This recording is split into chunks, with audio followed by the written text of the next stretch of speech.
Gabi, nag-react matapos idawit ng kalokalike contestant.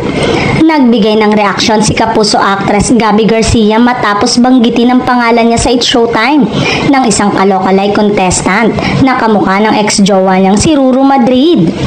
Sa ulat ni Aubrey Carampel sa 24 oras nitong Martes, September 10, sinabi ni Gabby na naloka raw siya sa sagot ni Kevin Dangkalan aka Black Rider wannabe.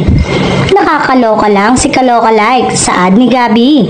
Alam mo, feeling ko si Gabby Concepcion talaga to, parang hindi ako to. Pero well, kidding aside, I'm happy for both Bianca and Ruru naman talaga. And it's nice to see them happy din together. Aniya. Nausisa kasi sa nasabing noontime show ang kalokalike contestant kung sino raw ang artistang pinag-aawayan ni na Bianca at Ruru. Gabby, tahasang sagot ni Kevin. Hoy, windang namang sabi ni Bianca na napabalikwa sa kinauupuan. Nagtawanan tuloy ang mga It's Showtime host. Matatanda ang bago pa man dumating si Bianca sa buhay ni Ruru ay naging karelasyon muna nito si Gabby noong sila ay 16 at 15 years old pa lamang. Kaya say ng netizen, parang may sagot ng actress kay Kim. May ilang netizen kasi ang hindi nagustuhan ng walang prenong bibig at pagiging taklesa raw ni Kim.